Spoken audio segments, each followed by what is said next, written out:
quelques années, là, c'est plus devenu, je trouve, un sport d'athléticité et de duel. La passe, elle y reste, mais elle a été quelque peu délaissée ces derniers temps. Alors que c'est quand même l'essence du sport collectif. La notion d'anticipation, elle est essentielle au niveau du basket. Je pense qu'il faut rentrer très tôt dans cette dimension de feinte. Le basket est un sport d'adresse, veuille ou non, il l'est bien sûr dans le shoot, mais il l'est aussi dans la précision des passes, aussi beaucoup les appuis. Donc la notion d'appui et la notion de poignet, là ici. Le poignet qu'on utilise pour le fouetter, mais qu'on utilise aussi beaucoup pour la finition de notre passe. Là ici. Prise de risque, cette notion de droit à l'erreur, de tolérance à l'erreur, mais aussi de séquence où à l'inverse, là il n'y a plus le droit à l'erreur. Et on fait la passe, gauche, je pivote, c'est parti, je cherche un partenaire, et on tente. Go! Voilà, go! Là, on est sur une notion d'appel, là on voit l'importance de travail d'appel, arrêt simultané, de suite sur des... C'est-à-dire, ça, pour avoir cette notion d'échange, là, ici, ça fait des situations d'échangement, c'est des situations intéressantes dès qu'on peut faire verbaliser nos joueurs, et faire parler, en général, le joueur apprécie bien. On peut faire l'inverse, à savoir, c'est celui qui veut le ballon le réclame à la main droite qui est levée, ça veut dire qu'on doit recevoir une passe directe. Lorsque c'est la main gauche qui est levée, on doit recevoir une passe à terre. Si on se trompe dans la passe, le réceptionneur ordonne au passeur de faire une petite pompe pour nous, parce que c'est juste l'échauffement. C'est parti, go! On a toujours une main levée. C'est parti. Toujours dans cette notion d'anticipation. À savoir, là maintenant, on va devoir être capable de s'échanger les ballons, mais se les échanger sous forme de claquettes. Allez, on n'a pas le droit de renvoyer le ballon à quelqu'un qui l'a reçu, à quelqu'un qui m'a fait la passe. Avant de recevoir le ballon, je dois savoir ce que je vais en faire. Un dribble autorisé par possession de balle. Le but du jeu pour vous, c'est de toucher tous ces joueurs-là petit à petit. Lorsqu'on est touché, on devient chasseur avec ces deux joueurs. Go! Et toi, tu dois être prêt aussi, si tu es passé là, à rester dans toutes ces notions-là de jeu à 2, de jeu à 3, qui sont très très importantes. C'est le match sans dribble. C'est le fait de jouer sans dribble. Parce que ça nous oblige véritablement de la même manière à chaque fois, le ballon m'arrive, je dois savoir à qui est-ce que je vais le passer là. Si vous êtes tolérant sur les appuis marchés sur cet exercice-là, ça a peu d'intérêt. Parce que le fait de tolérer les marchés, ça laisse au contraire, je fais voilà, s'il te plaît, ça laisse le joueur le temps de regarder. Donc les critères, alternance au niveau des appuis, flexion, être toujours dans l'anticipation et la flexion, et enchaîner là ici.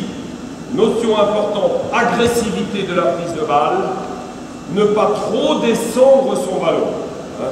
Pour moi, je compare véritablement aux gammes du pianiste. De main bien équilibrée, de finir là ici avec les doigts et les index vers l'extérieur, de garder vos index vers votre passeur là ici. Toujours sur un travail fléchi. Le ballon, je le reçois côté gauche, je vais enchaîner mon passage ici pour finir, pousser à une main et toujours avoir ma main dans l'axe de ma passe, là ici. Dans un premier temps, cette passe-là va se faire sur l'axe genou-hanche-épaule, qui facilite la poussée du ballon. Et puis, à mon avis, très vite, il va falloir faire évoluer, décentrer légèrement cette passe de l'axe du corps, de manière à sortir du cylindre du défenseur sur lequel vous allez être. On change de main à chaque signal. Top, ça change. Décalez latéralement vos appuis. On travaille ensuite de ici, face à terre, en travail croisé. Et on enchaîne sur un appui sur saut de réception. Et là, je croise au niveau de mes appuis. Pareil, allez-y. Voilà. Descendez bien, allez bien chercher en latéral. Croisez bien votre appui dessus. Et allez vite. Voilà. On allonge bien les bras et on revient. Donc on a un travail d'équilibre et d'appui. On ramène là ici pour enchaîner. Et à chaque fois, je feinte, arrête, feinte, d'un côté, revenir. Go. La feinte est une chose, elle peut prendre du temps la feinte, on peut y rester. Par contre, une fois qu'on a décidé de revenir, boum, là il faut être explosif dans le retour. La feinte de regard. Vous allez là maintenant faire toujours face à face, et au lieu de regarder le joueur à qui vous faites la passe, vous regardez le joueur d'à côté. Voilà, on regarde à côté. En fonction de l'appel que tu me fais. Si tu me le demandes là-haut, je vais travailler sur appui direct, passe ici. Si c'est en bas à droite, ici. Si c'est de l'autre côté, donne-moi le ballon, côté gauche, je vais devoir très vite, boum, ici, croiser, passe, et ainsi de suite. Tu mobilises ton ballon, et après, vas-y, mobilise-le, là, sois prêt. Alors, tu as un pied de pivot que tu vas choisir. Voilà, ok. Alors, exigence de précision. Allez-y.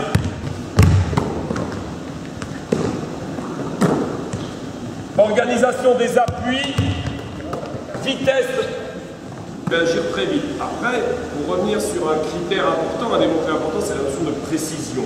Ici, donc, sur des petits jeux concours qu'on fait, le réceptionneur compte les points du passeur.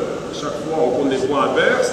Si je reçois le ballon sans avoir à bouger ma main, mon passeur marque un point. Si par contre, je suis obligé d'aller le chercher et de bouger ma main ici pour que je puisse la toucher, c'est 0 point. Bon, maintenant, nous, on est encore dans cette volonté là, de faire travailler les deux mains. Donc, on travaille main gauche côté gauche et main droite côté droit. On peut le faire, on le fait aussi avec moi ici. Toi, tu mobilises ton ballon, tu l'agresses un peu plus, et moi derrière, je vais hop. Voilà. Et la dernière notion, c'est celle de feinte. De mettre l'accent sur ce jeu là du taureau à 3, sur je feinte, je descends.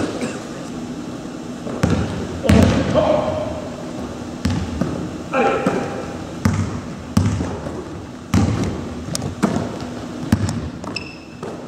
Ah, ok, et jump shoot là ici.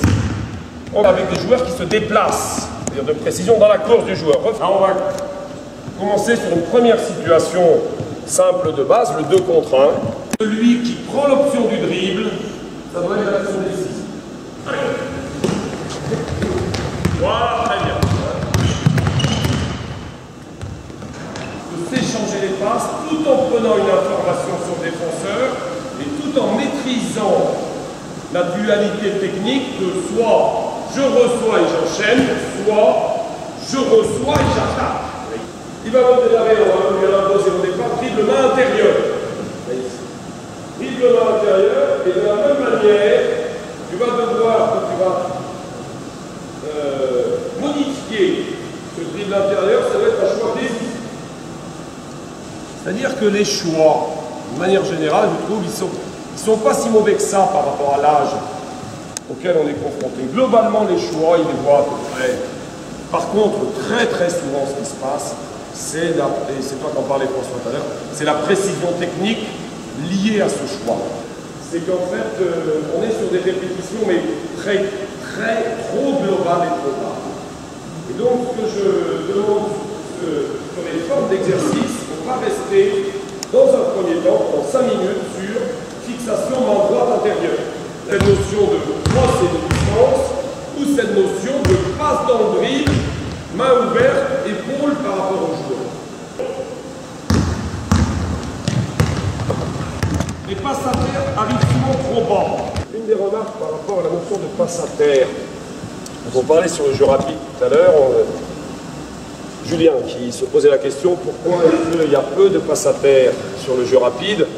Moi, bon, l'explication de base, c'est parce qu'une passe à terre met 2 fois plus de temps à arriver qu'une passe directe. Le joueur qui reçoit le ballon, ici, je veux qu'il attaque en dribble ce joueur-là. Allez, go! Hop, hop, allez! Voilà, là on est sur un travail spécifique de dribble et passe avec feinte. Il faut que ma situation aille me chercher ça. À quel moment est-ce que je dois faire la passe? Et là, il n'y a pas besoin en 3 contre 1 d'attendre d'arriver à 1 mètre du défenseur comme il l'a fait. Go! Allez! Hop! Hop!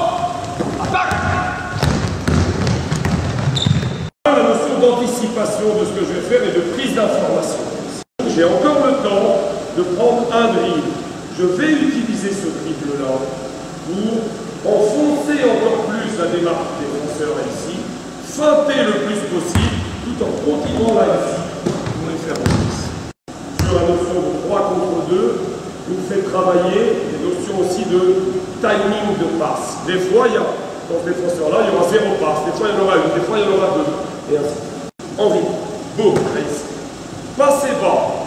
J'ai mis à l'appui, et je reviens là ici, qui finalement marche très rarement. Pliage côté ballon et backdoor. Là, passez bas, boum, dans la course. Voilà, ok. Là, aiguillage. On a de 4 spots là ici. Retour deuxième arrière, aiguillage retour deuxième arrière, démarquage, passe, démarquage, passe, et bas et on retrouve là-dessus. Boum, aiguillage, boum, passe, boum. Gardez toujours l'exigence là ici. C'est-à-dire qu'ici, si je remonte ici comme ça, jamais j'aurai le ballon. Okay, donc à chaque fois je ressors, j'enroule en gage, pied, bras, tête, cœur, et je reçois le ballon, équilibré vers le cercle, sur arrêt là ici. Il va être ici, là. Hein, donc la passe, elle doit arriver là ici. Donc ça, c'est la situation de travail, d'enchaînement à 4 contre 0. On va y mettre 3 défenseurs, s'il vous plaît. Il y a 3 joueurs qui ont la responsabilité individuelle de la vie. Et il y a un 4e joueur qui, lui, n'a pas de défenseur, qui n'a pas le droit de shooter, qui n'a pas le droit de créer une situation par lui-même. Par contre, il pourra rentrer dans le jeu à partir du moment où l'un des 3 autres aura pris une option de créativité. Côté gauche,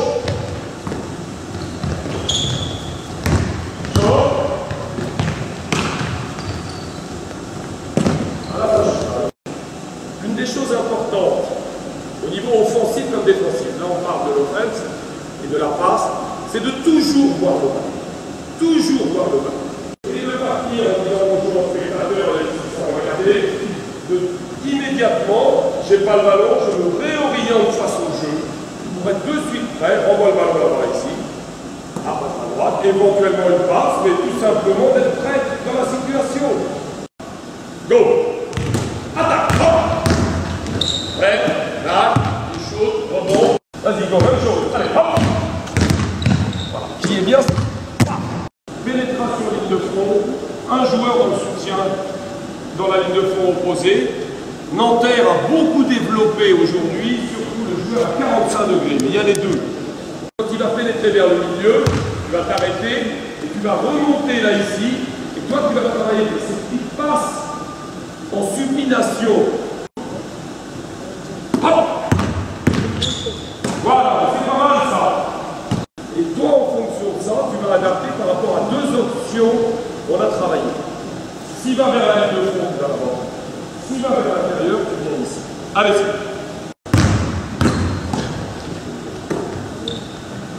allez! Voilà, gardez bien le corps, attaquez, stop!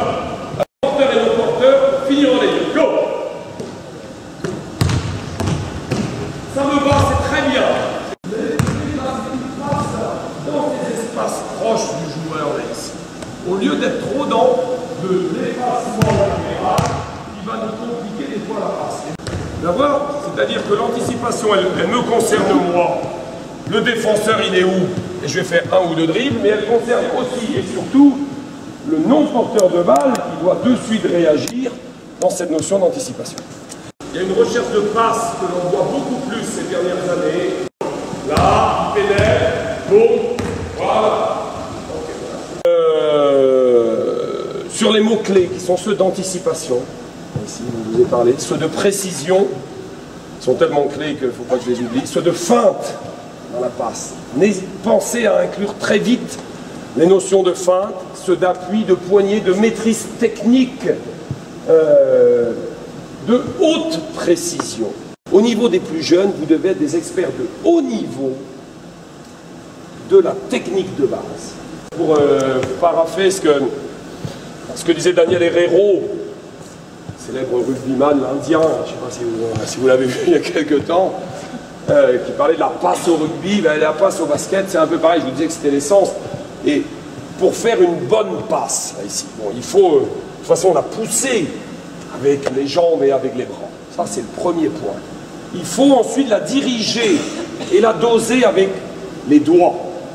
Il a fallu au début la choisir avec les yeux et avec la tête, et il faut pour terminer l'offrir avec le cœur.